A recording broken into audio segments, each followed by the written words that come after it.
Hello, welcome back to my channel. Today will be my final installment of my palette review. These will be the big palettes, my mega palettes, the jumbo palettes, the big palettes that I will not be swatching because there are too many colors to swatch. And I have 1, 2, 3, 4, 5, 6, 7, 8, 9 what I consider to be big palettes.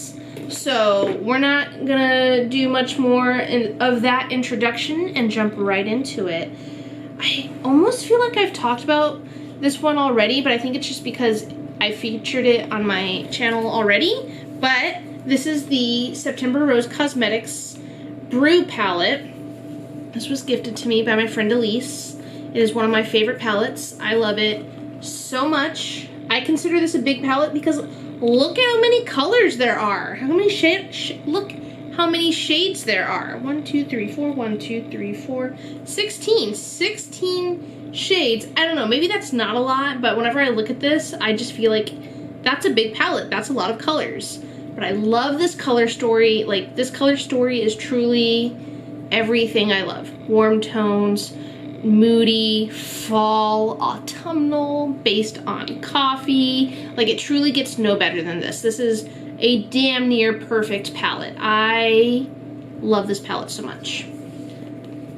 September Rose. And it's just beautiful. Look at that. Look at that cover. So pretty. One of the newest palettes in my life is the Antiquity palette by Zodiac Cosmetics. Another, like, very warm, neutral, grungy, Be Still My Heart palette. Again, I think this is a large palette. 1, 2, 3, 4. So there's only 12, but it's just a big palette. The shadows themselves are quite large. This takes up quite a bit of real estate in general, but this palette is wonderful. This is the first thing. This one and the Brew palette are the only palettes that I own from those companies, so September Rose Cosmetics and Noctex. So I can't compare how they are other palettes within their brand and everything, but I find these mattes and the Brew palette one, I find these shadows to be so pigmented, but they blend so easily. They blend well together. Very little fallout from either palette.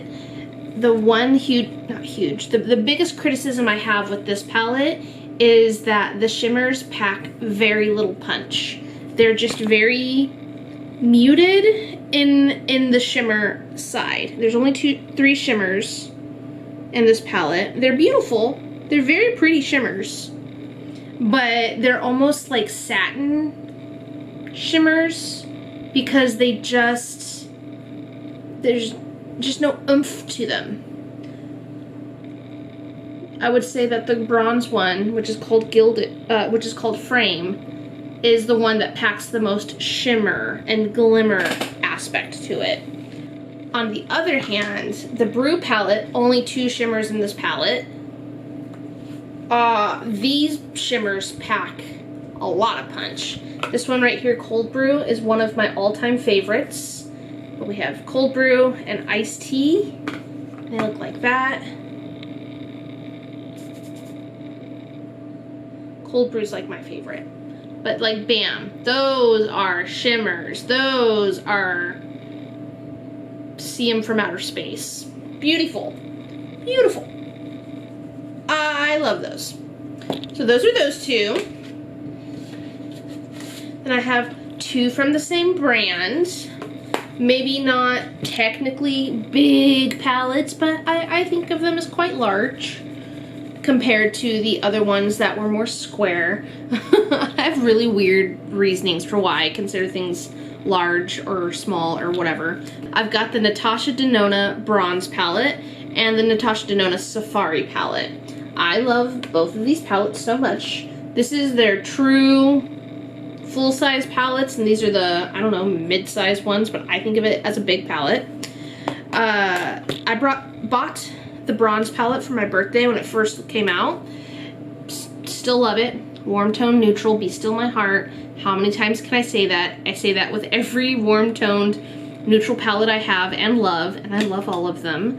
So this one just never fails. It doesn't matter what kind of look I make with it. It's always a beautiful look. You can do very simple. You can go hella glam with it. Again, these mattes build up and blend out together beautifully. The tones are so complementary. I will say, I think this palette is 2 years old now.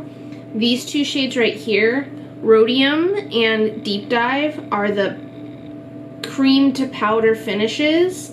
And I think because this is on the older side, these ones just are kind of lacking a little bit. Like this is Deep Dive. Yeah, this is Deep Dive that I'm just watching now. And underneath it is Rhodium. Number one, they look the same, but I feel like they didn't used to look the same. I feel like Deep Dive used to be a lot darker. So I think it's just losing its pigment with age. You know, that's okay. That's okay. 2 shades out of that. They deliver the same quality and how they have faded, how lackluster they are, but they're still good. They still work. But yeah, I truly love this palette. It is one of my favorite birthday presents to myself. The Natasha Denona Safari palette I got on a whim because it was like 50% off. So I think these palettes are normally like $120, and I think I got it for like $63, so just about 50% off. I don't know if I will ever spend $120 on a palette. I want to. There's a lot of palettes that I want that are $120, like the Pat McGrath ones, but I'll never spend that much money. However, if it's on sale, sign me up. And I love this because it's a matte palette. Her matte shimmers, her matte shadows, I think, are just amazing.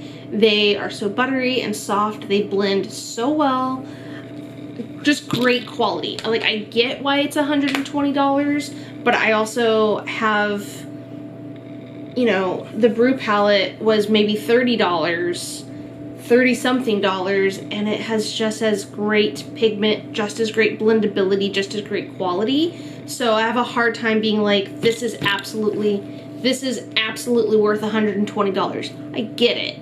I get why it's $120. I just think there are other palettes out there that do not cost as much, that have the same type of quality that you might be looking for. But I love my Safari palette. Another indie brand palette I have is from the Zodiac Cosmetics, the Leo palette. I bought this, I want to say I bought this in 2017, maybe 2018. It's beautiful. The pans are huge. I've never used anything else from this company, so I can't compare it to anything else, especially anything newer, since this is a rather old palette. But I love the Leo vibes. I love the big Leo energy in this palette. I've hit pan in the yellow because I love yellow shadow so much, and for the longest time, this was probably the only yellow in my collection. This was probably the most colorful palette in my collection up until like last year. So finally dipped my toe into colors. But it's a great palette. They're very pigmented. They don't blend quite as well as some other palettes I have, but you just start small. You start small and build them up, and it's totally fine. You just don't go in with a lot of that color straight away. I think that for a lot of palettes though, not just this one. But yeah, that's my Leo palette. Like the last Colourpop palette in my collection, I have a hard time letting this one go. This one is the Cold Stone Fox, one of the cooler toned palettes that they have. I do like it. I do find it to be very one-dimensional. I feel like you make a lot of the same looks with this palette, but I do like having the options that you do in here. And if I was more adventurous, I could maybe make some more interesting looks. But sometimes I just want a good cool toned look, and I will grab this before I grab anything else. So I truly do love this palette. I've gotten rid of almost all the other Colourpop palettes in my collection, so this is the one that does remain, but it is the most unique one that I have out of the other Colourpop palettes that I had, and the biggest cool tone palette I own. So I feel like its cool tonedness is what keeps it around, but it's typical Colourpop quality. It's not amazing, it's very good, it's not going to blow you away, but it gets the job done. And finally, to end it, I've got 3 ABH Norvina palettes, and I've got, this one is the volume 3. This was gifted to me. This is what started my obsession. Without having been gifted this, I don't know if I ever would have purchased this, but one of my friends over on Instagram sent this to me because she thought that I would like it. She was right. This was my first introduction.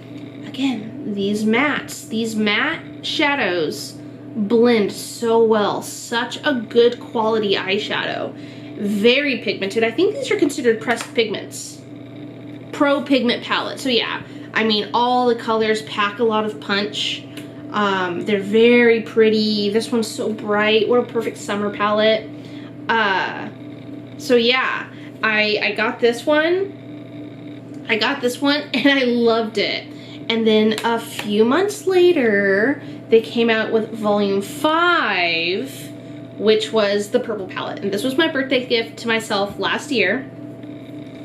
And I consider it to be a perfect purple palette. Oh gosh, I cannot get enough of this palette. I know I've said this before, but I would almost use this exclusively. This is a very versatile palette, more than you'd think, because yes, it is a purple palette. We have established that it is the perfect purple palette, but it also has these like warm chocolatey browns. It's got these kind of, you know, mustardy, still warm tone, but lighter. We have these shimmers that are more golden toned. That's what I'm looking for. This one was like a golden brown toned. The pinks in it, there's some silvers. Like, this palette can go a very long way before you feel, I think, before you would want to reach for something else. You can make so many different types of looks with this. Truly one of my favorite birthday gifts to myself, along with the Natasha Denona bronze palette. I just know myself so well, and those were great purchases. And then this year, I was like, I don't need any more palettes. But then Norvina, ABH Norvina dropped the volume 6, and it just spoke to me. It's like a dark, grungy rainbow palette. And oh boy, it's actually what made the look that I'm wearing today. The navy blue really was speaking to me, and I hadn't really used that, oops, this one right here, this shimmer, and can't say that I'm disappointed. I love it a lot. You know, holds true to the other 2 palettes that I have. They blend amazing. The mattes are amazing. I do wish, and this is a common criticism with this palette specifically, more shimmer, variety of shimmers would have been nice, like a lighter shimmer, but this is like a pressed glitter. This is a pressed glitter. That's not, okay, so yeah, these 2 are pressed glitters, and then these 2 are just like regular shimmers, whatever that means. But there's just not a whole lot of range, so in my mind, I would have liked more shimmers instead of more mattes, because I don't have a lot of shimmers in these types of colors. But I love this palette. This palette is amazing. I don't use it enough, which is why I wanted to pull it out today. I just like looked at it and was like, what do I want to make today? And I made this look. And oh boy, do I like it. What a fun look. Like, I'm getting peacock vibes, rainy day cloud vibes. Like, I don't know, but I truly love it. And those are my palettes. Those are my big mega palettes is what I like to call them, because they're either big in size, bigger than my head, or they have a lot of shadows in them. Again, pretty loose with my definitions of what makes a palette what. I had my small palettes, my mid-size palettes, my long palettes, and my big palettes. So this was part 4. This was the last one. Hopefully you enjoyed this series. Were there any palettes that you saw and want to know more about, want to see more looks from? Let me know in the comments. I'm happy to take suggestions and make looks that you would like to see. But that's all I have for now. Thank you for joining, and I will see you next time. Bye!